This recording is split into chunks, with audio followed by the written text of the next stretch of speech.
Hello and welcome back to my channel. आज हम बात करेंगे बी फार्मा फर्स्ट सेमेस्टर में पास होने के लिए कितने मार्क्स रिक्वायर्ड होते हैं, एकेटीयू ने कौन कौन से रूल्स या ऑर्डिनेंस जारी किए हैं बी फार्मा में पासिंग मार्क्स के लिए। तो आज हम उस बारे में बात करेंगे। सो वीडियो स्टार्ट होने से पहले अगर आपने अभी तक इस चैनल को सब्सक्राइब नहीं किया है तो चैनल को सब्सक्राइब करें, बेल बटन को प्रेस करें so that you will get all the notification from this channel.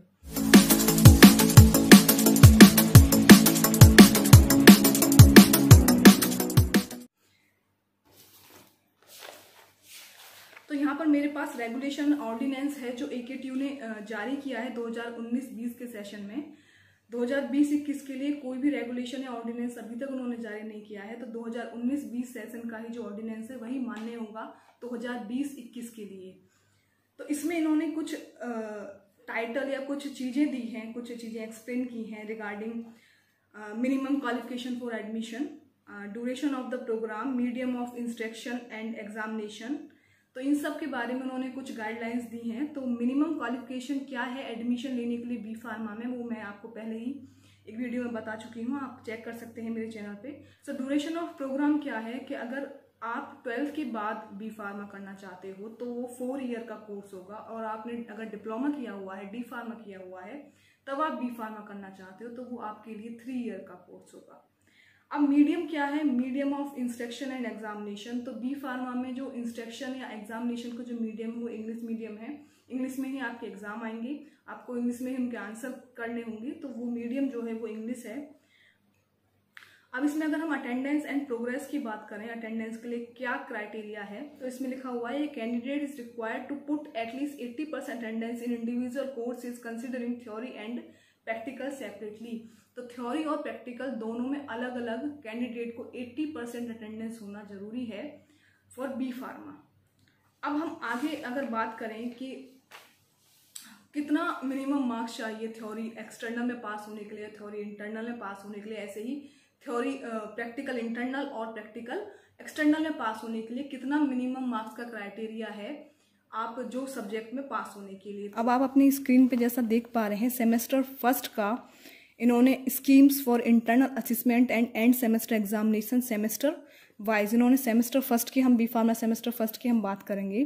तो इधर कोर्स कोड दिए हुए हैं जो कि मैंने एक प्रीवियस वीडियो में एक्सप्लेन किया है कि कोर्स कोड क्या होते हैं। तो BP101T, T for theory, BP102T, BP103, 104, 105, 106 RBTN RMT math and bio के लिए है ये।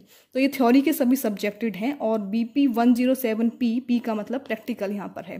तो उन्होंने BP101T की अगर हम बात करें, that is human anatomy and physiology theory, तो उसमें कंटिन्यूस मोड में उन्होंने 10 मार्क्स दिए हैं। फिर आगे इंटरनल असेसमेंट को उन्होंने सब डिवाइड किया है sessional exam, marks and duration में। तो सेशनल एग्जाम यहाँ पर 15 मार्क्स के इन्होंने दिया है, और जिसके लिए टाइमिंग है 1 आवर के लिए। तो टोटल इंटरनल असेसमेंट के मार्क्स हमारे 25 होते हैं, 10 + 15 = 25। और एंड सेमेस्टर एग्जाम यानी कि जो एक्सटर्नल एग्जाम है वो 75 मार्क्स का होगा, और उसका ड्यूरेशन होगा 3 आवर्स, 3 आवर्स का ड्यूरेशन होगा। तो इस तरीके से 25 एंड 75 को डिवाइड किया है, और टोटल 100 मार्क्स का ये थ्योरी होगा, मिलाकर आपका इंटरनल एंड एक्सटर्नल। इसी तरह से जो रिमेनिंग सब्जेक्ट हैं BP102T, 103, 104, इन सब के लिए यही सेम क्राइटेरिया रहेगा जो कि BP101T के लिए है।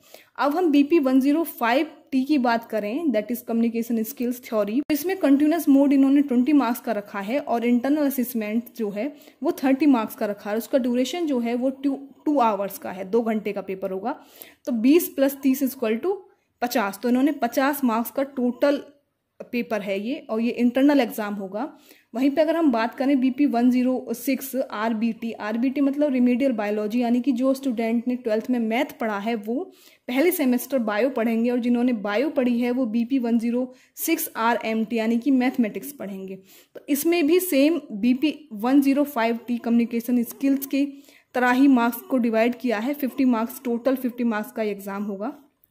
तो ये होगी थ्योरी की बात, थ्योरी सब्जेक्ट्स की बात। अब हम बात करें प्रैक्टिकल्स की, तो प्रैक्टिकल्स में भी इंटरनल एग्जाम और एक्सटर्नल एग्जाम दोनों होंगे।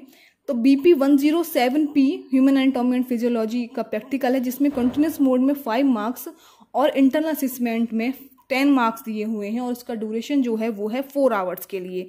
तो 15 मार्क्स का ये होगा और 4 आवर्स के लिए इसका ड्यूरेशन होगा। वहीं एक्सटर्नल इसका 35 मार्क्स का होगा और उसका भी ड्यूरेशन 4 आवर्स का होगा। तो 15 + 35 = 50 मार्क्स का टोटली प्रैक्टिकल एग्जाम होगा। इसी तरह से BP 108P, BP 109P और BP 110P भी यही इनका क्राइटेरिया, यही मार्क्स का डिवीजन रहेगा।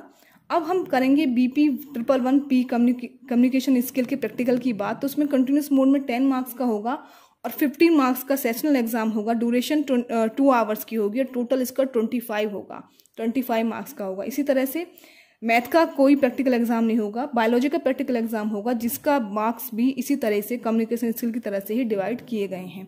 तो ये तो पूरा बात हो गया कि मार्क्स को कैसे कैसे डिवाइड किया गया है। अब हम बात करेंगे कि यहाँ पर कंटिन्यूस मोड का क्या मतलब है, इंटरनल असेसमेंट का क्या मतलब है, एंड सेमेस्टर एग्जाम का क्या मतलब है और उसमें कितना पासिंग क्राइटेरिया चाहिए हमको। सो इस ऑर्डिनेंस के पॉइंट नंबर 11.2 में इंटरनल असेसमेंट या कंटिन्यूस मोड का इन्होंने मीनिंग दिया हुआ है कि क्या होता है इंटरनल असेसमेंट और continuous mode.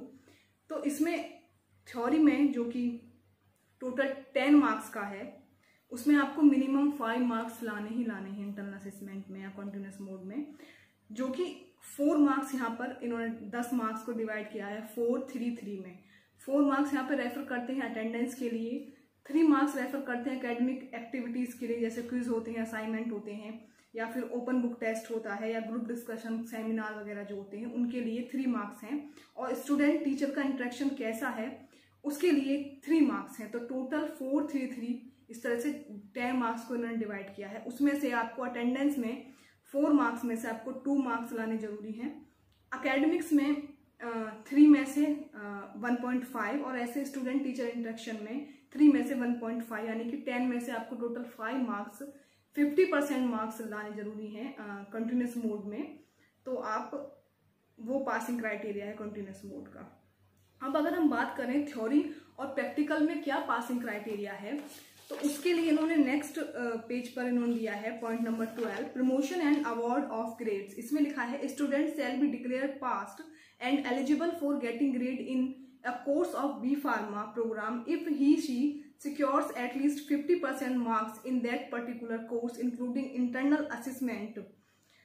For example, to be declared as pass and to get grade, a student has to secure a minimum of 50 marks for the total of 100 including continuous mode of assessment and end semester theory examination, and has to secure minimum of 25 marks for the total 50 including internal assessment and end practical end semester practical examination. तो promotion and award of grades का मतलब यहाँ पर ये है कि continuous mode यानी कि इंटरनल असेसमेंट 15 मार्क्स का जो सेशनल है और 10 मार्क्स का जो कंटिन्यूस मोड है उसको मिलाते हुए प्लस 75 मार्क्स का जो थ्योरी में आपका एक्सटर्नल पेपर है, तो 100 का टोटल में से आपको 50 मार्क्स लेके आने हैं इंटरनल और एक्सटर्नल मिलाकर। यानी कि आप इंटरनल 25 में से अगर 20 मार्क्स ला रहे हैं और एक्सटर्नल आपको फिर 30 मार्क्स लाने हैं, तो जितने इस तरह से आपको इंटरनल और एक्सटर्नल मिलाकर टोटल आपको 50 मार्क्स चाहिए उस सब्जेक्ट में पास होने के लिए, थ्योरी सब्जेक्ट में।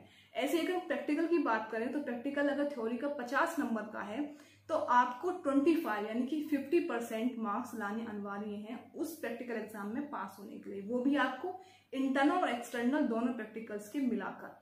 तो इस तरह से बी फार्मा फर्स्ट सेमेस्टर की हम बात कर रहे हैं तो 50% मार्क्स का क्राइटेरिया है पास होने के लिए किसी भी सब्जेक्ट में, आपको इंटरनल और एक्सटर्नल दोनों मार्क्स मिलाकर।